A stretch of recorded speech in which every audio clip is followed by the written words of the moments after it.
Hola nuevamente, bienvenidos a este capítulo del día de hoy de nuestro viaje por la Biblia. En este día, como alcanzan a leer, vamos a hablar sobre Jeremías y Lamentaciones. Como cada video, les agradeceré darle like y tocar la campanita, registrarse y todo ese rollo para que el señor YouTube sepa que está funcionando estos videos. Gracias por su compañía. Este será el tercer video que estamos viajando por el mundo de los profetas del Antiguo Testamento. Y como recordarán, tenemos 5 profetas mayores y 12 profetas menores. Pero comencemos con el viaje del día de hoy, donde vamos a conocer un poco sobre el profeta Jeremías. Como recordarán que les comenté hace un par de videos, a Jeremías que escribió 2 libros, tanto el libro que da su nombre como el libro de Lamentaciones, y los vamos a ver el día de hoy en conjunto. Este profeta nació por ahí del año 654 a.C. dentro de una familia sacerdotal, aproximadamente unos 100 años después del profeta Isaías, el que estudiamos recientemente. Jeremías fue hijo de Hilcías, quien también era sacerdote de la tribu de Leví, y fue llamado al ministerio profético a una tierna edad, siendo niño. Esto de acuerdo a Jeremías 1:6 y 7.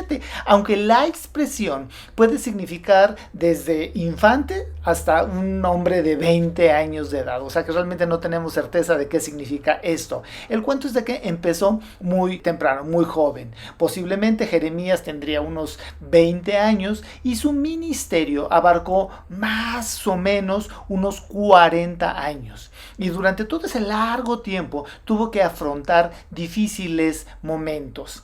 Se le conoce coloquialmente como el profeta llorón, porque lloraba por la dureza del corazón de su gente y también por la destrucción de su amada Jerusalén. El reino del norte, Israel, ya había caído y gran parte de Judá había sufrido una derrota tras otra, hasta que solamente quedaba ya realmente como ciudad Jerusalén.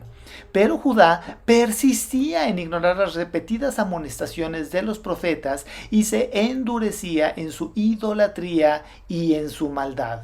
Así que la hora del juicio estaba a punto de empezar. Pero veamos un poquito para entender la situación internacional. La lucha por el poder mundial en aquel entonces se movía dentro de un triángulo, por así decirlo, entre Asiria, Babilonia y Egipto. Desde hacía 300 años, Asiria había regido al mundo, pero en los tiempos de Jeremías, pues ya se estaba debilitando, mientras que Babilonia se estaba fortaleciendo, estaba creciendo. Entonces, a mediados del ministerio de este profeta, pues Babilonia triunfó y quebrantó, derrotó completamente el poderío de Asiria en el año 607 a.C. y 2 años después aplastó completamente el reino de Egipto. Y Babilonia dominó al mundo durante 70 años, los mismos que duró el cautiverio de los judíos allá en Babilonia. Para poder ir ubicando algunos profetas que fueron contemporáneos a Jeremías. Primero tenemos a Ezequiel y a Daniel, que como ustedes saben, ellos estuvieron directamente en Babilonia. Posteriormente también tenemos a Habacuc y a Sofonías, que ellos estaban ayudando al profeta aquí localmente en Jerusalén. Por otra parte tenemos a Nahum, que fue quien al mismo tiempo había predicho la caída de Nínive, la capital de Asiria, como recordarán. Y tenemos también el caso de Abdías, que también predecía la ruina de Edom. Entonces, estos profetas fueron más o menos contemporáneos y hablaron prácticamente sobre lo mismo en sus diferentes enfoques. El llamamiento de Jeremías fue para realizar una tarea por demás difíciles. Y él lo hizo con palabras patéticas y apasionadas. Por una parte, reprochó la idolatría descarada de Judá, comparando a Judá con una mujer casada que abandona a su esposo y va en busca de relaciones promiscuas con otros varones, convirtiéndose realmente en una ramera común. Eso está en el capítulo 2. Y les declara que Judá es peor que Israel. Eso está en el capítulo 3 y 5. Por otra parte, Jeremías fue un varón de dolores en medio de un pueblo entregado a todo lo vil. Como comentábamos, lloraba de día y de noche por la dureza del corazón de su gente y por el ya próximo cautiverio y destrucción de su amada Jerusalén. Él lo sabía, que era el resultado del castigo de Dios. Jeremías andaba entre ellos rogando, suplicando, persuadiendo, amenazando, implorándoles que se apartaran de su iniquidad, con pocos éxitos, ya que pues el arrepentimiento, y él lo sabía, era la única esperanza que el pueblo de Judá tenía, pero todo fue en vano. Eso lo vemos en el capítulo 9 del libro. El estorbo más grande que Jeremías tuvo para que sus mensajes fueran escuchados, imagínense, eran los mismos sacerdotes y los falsos profetas. Eran hombres que se decían profetas de Dios, proclamando en el nombre de Dios sus propios mensajes y sirviendo a sus propios intereses y siempre diciendo: Jeremías miente, nosotros sí somos profetas de Dios, Dios nos ha dicho que Jerusalén está a salvo. Eso está en el capítulo 23, lo cual claramente no era cierto. Por último, cuando parece que ya no quedan más esperanzas de arrepentimiento de Judá, les aconseja que se sometan a Babilonia. Ok, van a venir los babilonios, sométanse ya, agarran la onda, y Judá se salvaría de ser destruida. Pero muchos de ellos tampoco lo escucharon. Y peor aún, le acusaron de ser traidor. Cometieron atentados contra su vida y lo aprisionaron por su valor al profetizar la desolación de Jerusalén. Porque todo el mundo decía que Jerusalén se iba a salvar, porque era el pueblo, la ciudad escogida de Jehová. Pero fallaron, mintieron. Vamos a ver ahora algunas profecías que hizo Jeremías, y entre estas profecías, porque hizo muchas, tenemos básicamente la predicción de la destrucción y el cautiverio de Judá por parte de Babilonia. Pero también les habló del regreso de los cautivos a Jerusalén. Entonces les dijo lo que iba a suceder, pero que había esperanza. También profetizó sobre la caída de Babilonia para no volver a levantarse nunca más. Y otra que es muy importante es que Jeremías también tiene profecías mesiánicas, particularmente en el capítulo 33 repite con grandes detalles la profecía de un solo rey grande. Imagínense cómo se llamaba: el renuevo, en quien se había de cumplir la promesa del reino eterno de la casa de David. ¿Se acuerdan que el video pasado hablamos precisamente sobre el renuevo? Hemos hablado en varias ocasiones sobre los ídolos modernos que nos hacen dejar de lado a nuestro Dios. Hemos dicho varias veces que cualquier cosa que tome el primer lugar en tu vida en lugar de Dios es idolatría. Entonces va a caer en el concepto de ídolo. Y estas cosas pueden incluir demasiados elementos: el trabajo, el dinero, pueden ser los hijos, puede ser tu esposa, puede ser la familia, el celular, la fama, pueden ser, incluso el trabajo en la iglesia. Repito, si Dios no ocupa el primer lugar en tu vida, seguramente estás sirviendo a estos ídolos. Trabajas para esos ídolos. Te preocupas por esos ídolos. Vives para esos ídolos. Y como consecuencia, no podrás esperar recibir las bendiciones que Dios tiene preparadas para los que en verdad le sirven y lo adoran y lo tienen como primer lugar en sus vidas. Dios establece en su palabra una serie de prioridades que debemos de observar, que debemos de tener cuidado. Primeramente, debe de estar Dios. No hay opción, no hay lugar a negociación. Dios tiene que ser lo primer lugar en tu vida. Posteriormente, tu familia. Dios te la dio y Dios te la dio para que la cuides, para que la sustentes. Posteriormente, viene tu trabajo. Sí, Dios sabe que tienes que trabajar. Si eres estudiante, Dios sabe que tienes que estudiar, que te tienes que preparar para el futuro. Si eres ama de casa, tu trabajo está con tu familia. O si tienes un trabajo secular, esto viene en tercer lugar. Y en cuarto lugar, como prioridad, viene todo lo demás. Sí. Repetimos, de este triángulo que tenemos ahí, en primer lugar está Dios, en segundo lugar está tu familia, tu trabajo, tu principal sustento para obtener recursos, y posteriormente viene todo lo demás que consume tiempo, como el descansar, el hacer deporte, tus hobbies, el celular, la computadora, todo lo demás. Fíjense, he visto algunos grupos cristianos que primero colocan el ministerio de la iglesia antes que el trabajo o el estudio. Pero Dios nos muestra que quiere que seamos productivos y que adicionalmente usemos nuestros dones para la gloria de Dios y el crecimiento de su iglesia. Entonces, el servir en la congregación no te exime, no te disculpa de trabajar o de estudiar. Por lo tanto, es una prioridad superior el trabajo, incluso al trabajo en la iglesia. No estoy diciendo con esto que no sea importante. Tenemos que colaborar, tenemos que trabajar en la iglesia, tenemos que usar nuestros dones, pero son las prioridades, cómo las colocamos, a qué le das más importancia en tu vida. Entonces, te recomiendo que analices el tiempo que le dediques a cada una de tus actividades y que determines realmente cuáles son tus prioridades. Insisto, si Dios no es tu prioridad número uno, nunca vas a poder tener las bendiciones, nunca vas a tener las promesas que Dios da en su palabra.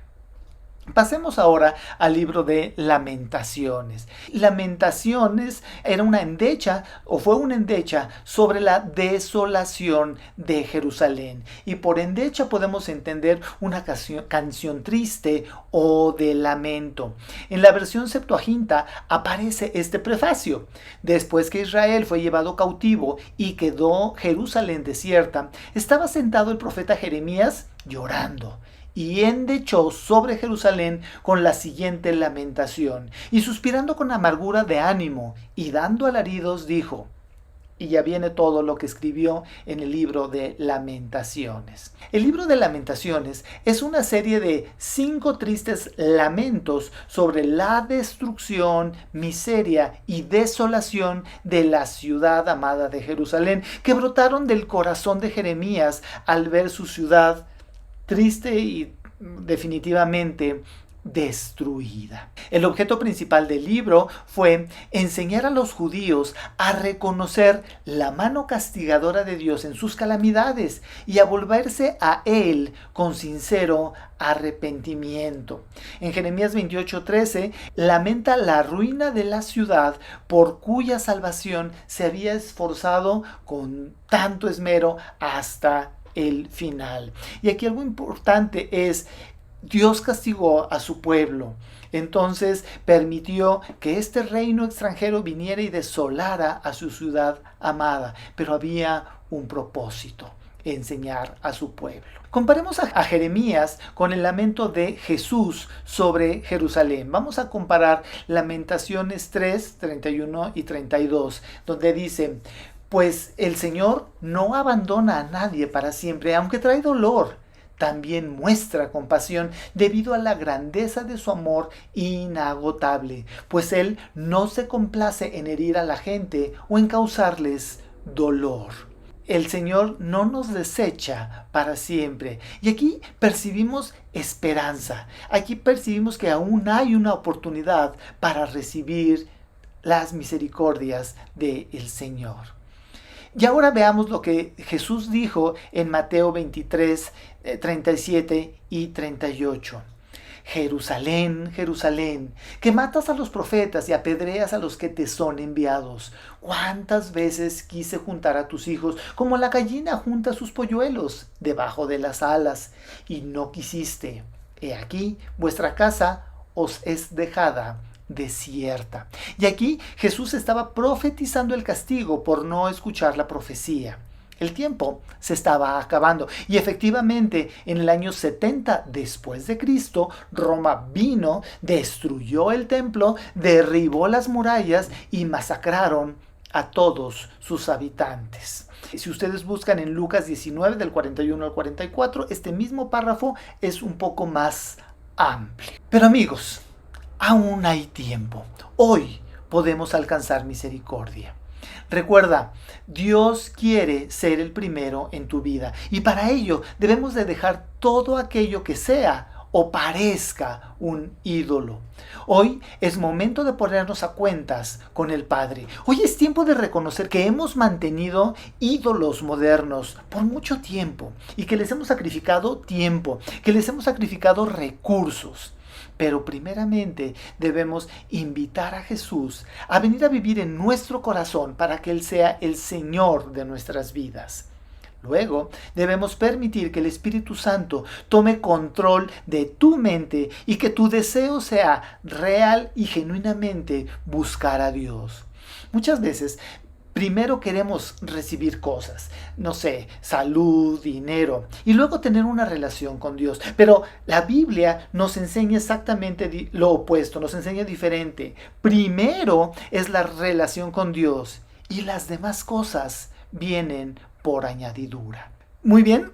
A continuación veremos nuevamente el video que tenemos preparado para el día de hoy sobre Jeremías. Yo insisto, creo que son muy interesantes estos videos de The Bible Project Español. Todos están en YouTube, no solamente están aquí, los pueden consultar y los pueden ver libremente en internet. Y regresaremos para aprender nuestro texto de memoria. El libro del profeta Jeremías. Jeremías fue un sacerdote israelita que vivió y trabajó en Jerusalén durante las últimas décadas del Reino del Sur, Judá. Él fue llamado como profeta para advertir a Israel de las severas consecuencias de romper su pacto con Dios a través de su idolatría e injusticia. Él incluso predijo que el imperio de Babilonia vendría como el siervo de Dios para traer este juicio sobre Israel, destruyendo a Jerusalén, llevando al pueblo al exilio. Y tristemente sus palabras se hicieron realidad. Jeremías vivió el asedio y la destrucción de Jerusalén y fue testigo personal del exilio. Ahora, este libro surgió de una manera muy interesante. El capítulo 36 nos dice que después de que Jeremías tenía 20 años predicando en Jerusalén, Dios lo llamó a reunir todos sus sermones, poemas y ensayos y a escribirlos. Lo cual Jeremías hizo empleando a un escriba llamado Baruch, quien escribió y compiló todo este material en un rollo. Ahora, Baruch también reunió muchas historias acerca de Jeremías y luego unió todas las piezas. Así que esta es la razón por la que el libro se lee como una antología, como una colección de colecciones. Todo ha sido ordenado para presentar a este profeta como un mensajero de la justicia y de la gracia de Dios. Así que el libro comienza con Dios llamando a Jeremías a ser un profeta, y se le da una doble vocación. Él será profeta a Israel, pero también a las naciones, y sus palabras arrancarán y derribarán, pero también edificarán y plantarán. En otras palabras, él acusará a Israel y le advertirá acerca del juicio venidero de Dios, pero también tiene un mensaje de esperanza para el futuro. Ahora, esta introducción resume perfectamente la primera gran sección, los capítulos del 1 al 24. Es una colección de los escritos de Jeremías antes del exilio. Y la idea central aquí es que Israel ha quebrantado el pacto con Dios y violado todos los términos del acuerdo que hicieron, el cual está escrito en la Torá. Y de muchas maneras, ellos adoptaron la adoración a toda clase de dioses cananeos, edificando santuarios a ídolos por toda la tierra. Y Jeremías desarrolló la metáfora de la idolatría como adulterio y utiliza el lenguaje de la prostitución, promiscuidad e infidelidad para describir cómo Israel le ha dado su lealtad a otros dioses. Jeremías también acusa repetidamente a los líderes de Israel, los sacerdotes, los reyes, los otros profetas, todos se han corrompido. Han abandonado la Torá y el pacto, lo cual ha producido un resultado trágico: rampante injusticia social. El pueblo estaba aprovechándose de las personas más vulnerables de las comunidades israelitas, las viudas, los huérfanos, los inmigrantes, en clara violación a las leyes de la Torá. Y esto parecía no importarles a los líderes de Israel. Un lugar clásico en el que todas estas ideas se reúnen es el capítulo 7. Se le llama el Sermón del Templo de Jeremías. Los israelitas llegan al templo a adorar a su Dios como si todo estuviera bien. Pero fuera del templo están adorando a otros dioses. Y algunos incluso adoptaron la horrible práctica cananea del sacrificio de niños. Así que Jeremías hace su muy impopular anuncio que el Dios de Israel viene en juicio. Él destruirá su propio templo y castigará a Israel enviando a un enemigo del norte. Este es un ejército que Dios permitirá que conquiste a Jerusalén, y mientras lees, descubres que Él está hablando acerca del gran imperio de Babilonia. Y todo esto nos lleva a una transición en el capítulo 25. Israel no ha regresado a su Dios. Así que en el primer año del nuevo rey de Babilonia, Nabucodonosor, Dios le dice a Jeremías que anuncie que los ejércitos babilonios están en camino a Israel y a todos sus vecinos para conquistarlos y llevarlos al exilio durante 70 años. Él compara a Babilonia con una copa de vino, llena hasta el borde con la justa ira de Dios, por toda la injusticia y la idolatría de Israel. Dios hará que Israel y las naciones beban de esta copa. Ahora, este capítulo es clave para el diseño del libro, porque todo lo que sigue se concentrará en el ataque venidero de Babilonia. Primero sobre Israel en los capítulos del 26 al 45, y luego sobre las otras naciones en los capítulos del 46 al 51. La sección acerca de Israel primero contenía historias de cómo Jeremías rogaba a Israel a arrepentirse, cómo les advertía hasta el último minuto, pero los líderes de Israel continúan rechazándolo. La sección concluye con una gran colección de historias acerca de cómo Jerusalén estaba siendo asediada y eventualmente destruida por Babilonia, y acerca de cómo Jeremías fue perseguido durante todo este tiempo y eventualmente secuestrado y llevado a Egipto en contra de su voluntad por un grupo de rebeldes israelitas.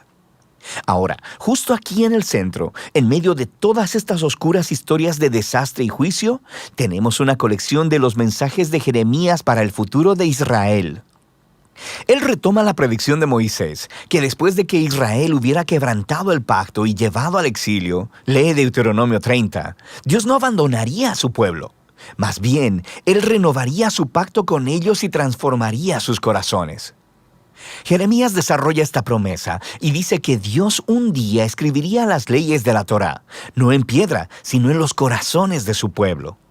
Él sanará su rebelión para que ellos puedan un día verdaderamente amarlo y seguirlo completamente.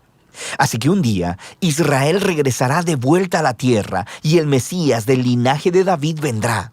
Y en ese momento todas las naciones reconocerán al Dios de Israel como el Dios verdadero. Así que estos capítulos están mostrando que a pesar de la apostasía de Israel, Dios no permitirá que el pecado de Israel tenga la última palabra. Más bien, su propia fidelidad traerá el cumplimiento de sus promesas a pesar de todo. Después de esto encontramos una gran colección de poemas acerca de cómo Dios usará a Babilonia para juzgar a las naciones alrededor de Israel. Egipto, Filistea, Moab, Edom, Amón, Damasco, Hazor. Pero luego, sorprendentemente, los poemas más largos se reservan para el final y son acerca del juicio venidero de Dios sobre Babilonia misma. Así que aunque Dios utilizó a esta nación para ejecutar su justicia, Dios no aprueba su violencia e idolatría. Así que Babilonia también estará bajo el estándar de la justicia de Dios. De manera que Jeremías denuncia también el orgullo y la injusticia de esta nación. Ahora, en estos poemas Babilonia es enorme y nos recuerda la imagen de Babilonia atrás en el capítulo 11 de Génesis. Babilonia se ha convertido en la nación rebelde arquetípica. En su glorificación de la prosperidad y la guerra, Dios entregará a esta nación a su propia destrucción. El libro concluye con una historia tomada del final del libro de Segunda de Reyes. Nos cuenta el último ataque de Babilonia sobre Jerusalén, sobre cómo destruyeron los muros de la ciudad, quemaron el templo y llevaron al pueblo al exilio. La historia muestra cómo se cumplieron las advertencias de juicio de Jeremías de los capítulos del 1 al 24. Pero luego, el capítulo termina con una breve historia acerca del rey israelita cautivo, Joaquín, el heredero del linaje de David. Y el rey de Babilonia lo libera de la prisión y le muestra su favor y le invita a comer en la mesa real por el resto de su vida. Y así es como termina el libro. Así que es un pequeño destello de esperanza y nos recuerda las promesas de esperanza de Jeremías en los capítulos 30 al 33. Dios no ha abandonado a su pueblo o la promesa de un rey venidero procedente del linaje de David. Así que, aunque este libro contiene una gran cantidad de advertencia y juicio, las últimas palabras concluyen con una nota de esperanza para el futuro. Y de eso trata el libro de Jeremías. Espero que les haya gustado el video. El texto para memorizar del día de hoy está en Jeremías 33, 2 y 3 y dice: clama a mí y yo te responderé y te enseñaré cosas grandes y ocultas que tú no conoces. Amigo, dándole el primer lugar a Dios en nuestras vidas, hay que orar a Él. Y aquí específicamente dice: clama a mí, busca a Dios. Y si nosotros no buscamos a Dios de corazón, el Espíritu Santo nos va a responder y nos va a enseñar cosas grandes y ocultas que no conocemos, que nos van a dar alegría y que nos van a dar una forma mejor de vivir y de entender y de conocer a nuestro Padre Celestial. Que tengan una excelente semana.